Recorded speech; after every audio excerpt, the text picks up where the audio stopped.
सुप्रभात विद्यार्थियों, आज हम कुमार संभवम के प्रथम सर्ग के 22वें, 23वें, 24वें श्लोकों का अध्ययन करेंगे। 22वां पद्य इस प्रकार है। सा भूधराणाम अधिपेन तस्याम समाधिमत्याम उदपादि भव्यः सम्यक प्रयोगात् परीक्षतायां नीता विवोत्साह गुणेन संपत्। अब अन्वय करने से पूर्व जहाँ जहाँ पे संधि आई है उन पदों को हम अलग कर देंगे। जहाँ संधि नहीं है उन पदों को भी अलग करते हैं।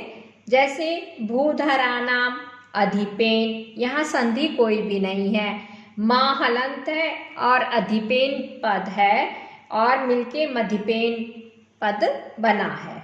तो भूधराणाम अधिपेन, उसके पश्चात समाधि मत्याम उदपादि भव्या, फिर है सम्यक प्रयोगात अपरीक्षतायाम, यहाँ पर संधि है, व्यंजन संधि है, त को द हुआ है, आगे स्वर है, अ है।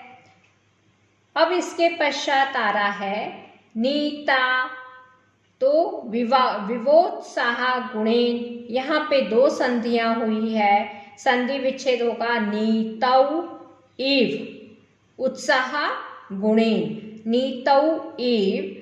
यहाँ पर अयादि संधि है, औ को आव आदेश हुआ है एचो अयवायावः सूत्र से, तो नीतो विव बना। उसके पश्चात उत्साह गुणेन, इव का जो अ है, अ के आगे उ आने से आद्गुणः सूत्र से गुण संधि हुई है और विवाह नीता विवोत्साह गुणेन पद बना है। अब इसका अर्थ देखिए। भूधराणाम अधिपेन, पर्वतों का राजा हिमालय ने, समाधि मत्याम तस्याम, एकाग्रचित्ता, समाधि में जो लीन है ऐसी एकाग्रचित्ता, ताम तस्याम, उस मीना में, सम्यक प्रयोगात, साधु आचरण से, अपरीक्षितायाम, नष्ट न होने वाली, नीतौ, नीति में, उत्साह गुणे, संपत्ति, उत्साह शक्ति से, संपत्ति के सदृश, भव्या, मंगलमयी, सा उदपादि, उस पार्वती को जन्म दिया। जैसे सम्यक नीति में उत्साह गुण से संपत्ति मंगलमय होती है, वैसे ही पर्वतों के राजा हिमालय ने जो एकाग्रचित्ता मैना है उसमें साधु आचरण से कभी नष्ट न हो ऐसी मंगलमयी पार्वती को जन्म दिया। यहाँ पर उपमा अलंकार है। हिमालय की उत्साह गुण से, मेना की नीति से और पार्वती की संपत्ति के साथ तुलना की गई है। वाचक शब्द इव का भी प्रयोग किया गया है। 3 उपमा दी गई है, इसलिए यहाँ पे मालोपमा अलंकार है। जहाँ पे उपमा की श्रृंखला लग जाती है, पंक्ति लग जाती है, वहाँ पे मालोपमा अलंकार होता है। यहाँ पे 3 उपमाएं दी गई हैं, इसलिए यहाँ पर मालोपमा अलंकार है। अब हम समास देखेंगे। भूधराणाम, भुवः धरः, षष्ठी तत्पुरुष समास है, पद बना भूधरः। और भूधराणाम कैसे बनेगा? षष्ठी विभक्ति बहुवचन तेषाम लगाएंगे, तब भूधराणाम। सम्यक प्रयोगात, सम्यक चासौ प्रयोगश्च, कर्मधारय समास हुआ और पंचमी विभक्ति है, इसलिए तस्मात् लगाएंगे। अपरीक्षितायाम, इस समस्त पद का विग्रह होगा न परीक्षता, न्य तत्पुरुष समास, अपरीक्षता पद बनेगा और षष्ठी विभक्ति में तस्याम लगेगा, तब बनेगा अपरीक्षितायाम। उत्साह गुणेन, उत्साह गुणेन पद में उत्साह एव गुणः, 3 कर्मधारय समास है। अब प्रकृति प्रत्यय देखिए, भूधरानाम धरति इति धरः, भूधरति इति भूधरः, ध्री धातु अप प्रत्यय लगा और भुवाधरा इति भूधरः तेषाम। अधिपेन पद का प्रकृति प्रत्यय देखिए, अधि उपसर्ग पा धातु का प्रत्यय तृतीय विभक्ति एक वचन। समाधि मत्याम, समाधि पद है तो उसके बाद मतु प्रत्यय और निप प्रत्यय सप्तमी विभक्ति एक वचन। अपरीक्षितायाम, न के बाद परि उपसर्ग, फिर क्षण धातु, त प्रत्यय, टाप हुआ सप्तमी विभक्ति एक वचन। उदपादि, यह क्रियापद है, उद उपसर्ग है, पद धातु, णे प्रत्यय, लोंग लकार, प्रथम पुरुष एक वचन। पुनः इसका अर्थ देखिए, पर्वतराज हिमालय ने नियमवती मेना में कल्याणी कन्या को जन्म दिया। जैसे सम्यक विहित अतः विफल न होने वाली नीति में उत्साह शक्ति संपत्ति को जन्म देती है। अब हम 23वां श्लोक पढ़ेंगे। 23वां पद्य इस प्रकार है, प्रसन्न दिक् पांशु विविक्तवातम शंखस्वना अनंतर पुष्पवृष्टि शरीरेणाम स्थावर जंगमानाम सुखाय तज्जन्म दिनम बभूवा। इसका अन्वय करने से पूर्व पहले हम पदों को अलग अलग कर देते हैं। सब प्रथम पद है प्रसन्न दिक्, फिर है पांशु विविक्त वातम, उसके पश्चात शंख स्वन अनंतर पुष्पवृष्टि शरीरिणाम स्थावर जंगमानाम सुखाय तत् जन्म दिनम बभूवा। अब अन्वय देखिए, प्रसन्न दिक् पांशु विविक्त वातम शंख स्वना अनंतर पुष्पवृष्टि तत् जन्म दिनम स्थावर जंगमानाम शरीरेणाम सुखाय बभूवा। प्रसन्न दिक् अर्थात स्वच्छ दिशाओं वाला, दिशाएं कैसी हैं? स्वच्छ है। पांशु विविक्त वातम, धूल रहित, पांशु से रहित, परागकणों से रहित या धूल से रहित वायु वाला। शंख स्वन, शंख ध्वनि के अनंतर पुष्पवृष्टि, शंख ध्वनि के अनंतर पुष्प वर्षा से युक्त, तत् जन्म दिनम, उसका जन्म दिवस यानी पार्वती का जन्म दिवस। स्थावर जंगमानाम, चराचर, स्थावर और जंगम, चर और अचर, शरीरेणाम, देहियों के, शरीरधारियों के, सुखाय बभूवा, सुख के लिए हुआ। पार्वती का जन्म सभी चराचर जगत है उन सभी के लिए सुख के लिए हुआ।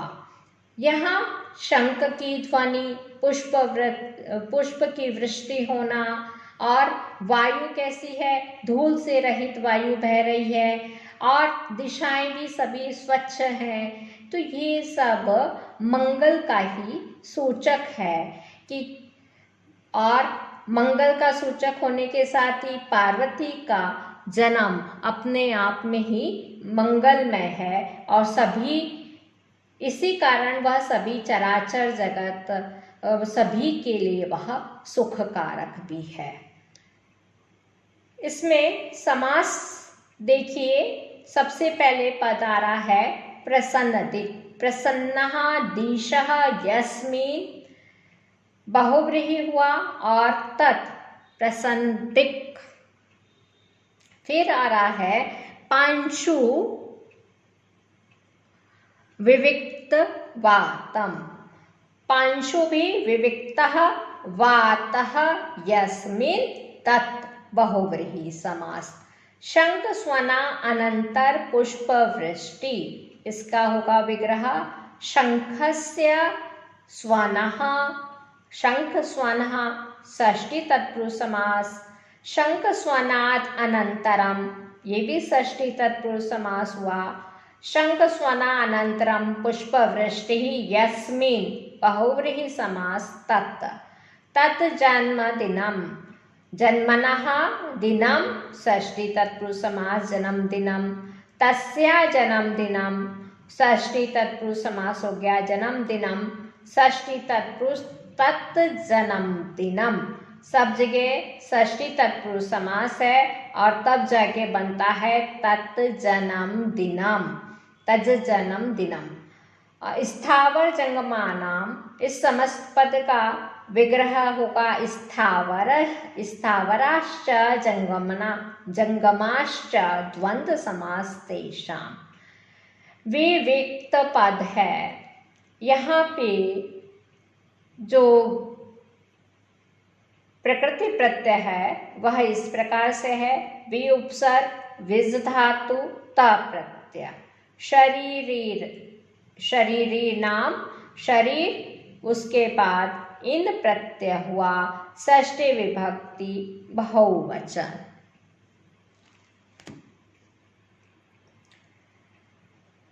अलंकार, यहाँ पर प्रसन्नदिक् आदि अभिप्राय गर्भ विशेषण प्रयुक्त हुए हैं जो कि जन्मदिन की विशेषता बतलाते हैं, इसलिए परिकर अलंकार है।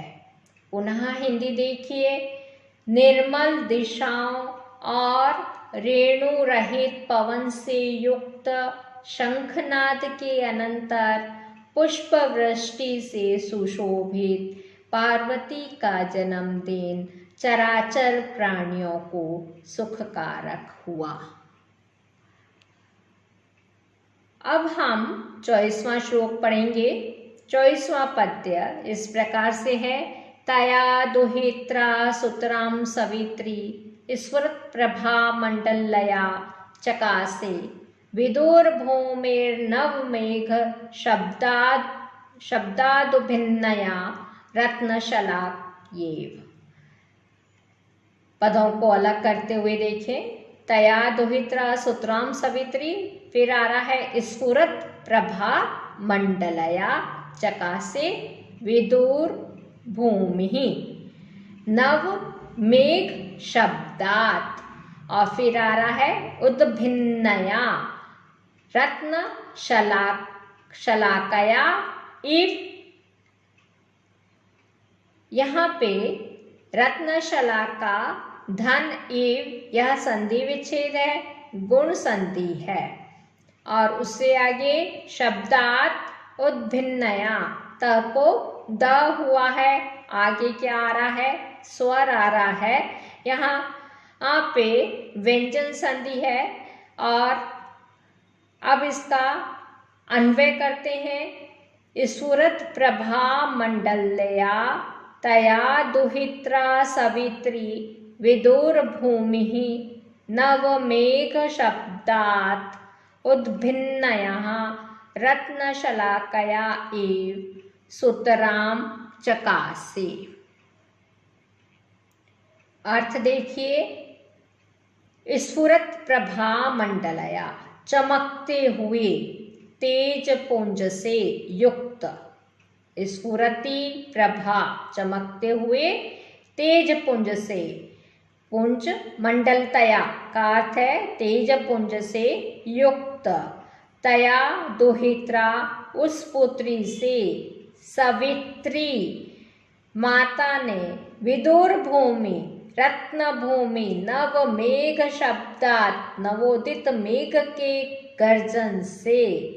उद्भिन्ना रत्नशलाकया एव, निर्गत रत्नशलाका की तरह सुतराम चकासे, अत्यंत सुशोभित हुई। जैसे रत्नगिरी की भूमि नवोदिता मेघ शब्द से उद्भिन्न रत्नशलाका से नितांत सुशोभित होती है, वैसे ही प्रभा ज्योति से दीप्यमान उस कन्या से माता मीना सुशोभित हुई। यहाँ पर भी उपमा अलंकार है। रत्नशलाका से जैसे विदुर भूमि सुशोभित होती है, वैसे ही पुत्री पार्वती से मीना सुशोभित हुई। यह उपमा दी गई है।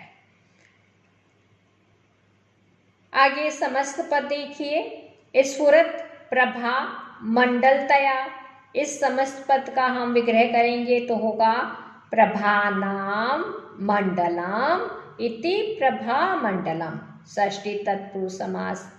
उसके पश्चात स्फुरत प्रभा मंडलम यस्याः तयाः बहुव्रीहि समास। विदुर भूमि, विदुर भूमि का संधि विच्छेद हो समास विग्रह होगा विदुरस्य भूमि, षष्ठी तत्पुरुष समास। उसके पश्चात आ रहा है नव मेघ शब्दात, मेघस्य शब्दः, षष्ठी तत्पुरुष समास हुआ और मेघ शब्दः बना। नवश्चासौ मेघ शब्दः कर्मधारय समास, नव मेघ शब्दः। तस्मात् रत्नशलाकया, रत्नस्य शलाका, षष्ठी तत्पुरुष समास, रत्नशलाका तया। अब प्रकृति प्रत्यय देखिए। उद्भिन्नया, उदुपसर्ग भित धातु त प्रत्यय फिर टाप हुआ, तृतीया विभक्ति एक वचन। चकासे, कास धातु लिट लकार प्रथम पुरुष एक वचन, आत्मनेपद पद रूप बनता है, तब चकासे बनता है। इति समाप्तः। धन्यवाद।